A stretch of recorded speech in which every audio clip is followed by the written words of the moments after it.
Eu tenho outras tradições religiosas, mas eu sou de origem protestante, de quarta geração de presbiterianos independentes, né? Então, assim, meus avós, bisavós, avós, meus pais, todos eles eram membros da igreja e grande parte da minha família é evangélica também.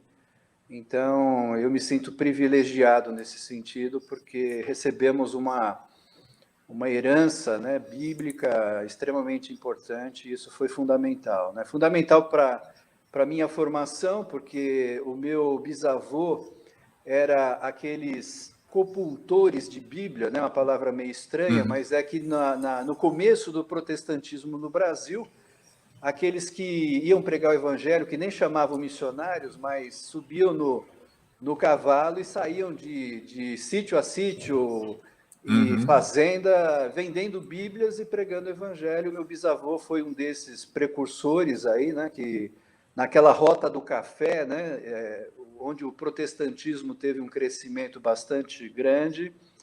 Esse meu bisavô participou. Minha mãe também teve uma participação muito especial. Minha mãe foi missionária da PEC. Então, todas essas influências, né, também fizeram parte da minha formação cristã, espiritual e a minha visão de Deus nesse sentido, né? Esse foi um aspecto muito positivo da família. Qual o nome do seu avô e da sua mãe que você mencionou? Esse bisavô se chamava Timóteo e minha mãe se chamava Jacira. Jacira, a PEC, Aliança Pró-Evangelização de Crianças. Isso, exatamente. E Minha, você cresceu no ambiente da igreja? Você sim, participou desde criança, depois adolescente, dos ministérios? sim, desde criança eu participei da escola bíblica, né, dominical, culto, as atividades que eram exercidas para crianças, adolescentes, jovens. E eu me lembro desde os 13 anos exercendo alguma ação de liderança dentro da igreja. Isso foi muito marcante em todos os aspectos, né? Quando criança, adolescente, fui membro da IP, do Ipiranga, e era uma igreja que tinha, naquela época, assim, uma vanguarda em vários aspectos, né? Por exemplo, ter um grupo de escoteiro, né? Então, Uhum. com 12 anos, eu era monitor de uma patrulha de escoteiros. Isso me ajudou muito no meu desenvolvimento pessoal, né?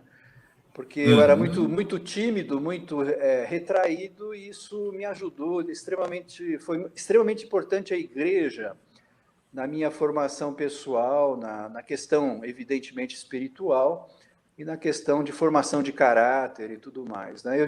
Nessa igreja, eu me converti, eu tinha 11 anos de idade, né? Uhum. E na minha vida, assim, muitos fatos foram marcantes, mas também engraçados e interessantes, né? Eu me converti com um missionário norte-americano que Uhum. era ventríloco e tocava hino no serrote, né? Para você Uhum. imaginar, Opa, como assim? para você ver como Deus é engraçado, né? Então, assim, Deus tem um humor muito majestoso e brilhante, né? Então, naquele dia que ele fez, então, uma série de mágicas, tocou hinos no serrote, né? Como um violino, Uhum. né? Ele vai Uhum. balançando a frequência do serrote, vai passando o arco de um violino e vai tocando o hino. Por mais que isso não seja coerente, ele conseguia Uhum. fazer isso, né? E ele também, evidentemente, como missionário e pregador do evangelho, ele fez um apelo e eu respondi aquele apelo, e foi um momento marcante na minha vida, onde, apesar de eu ter nascido, como eu falei, de uma tradição Uhum. cristã, de uma família protestante, eu tive uma experiência viva, real e pessoal com Jesus Cristo, né?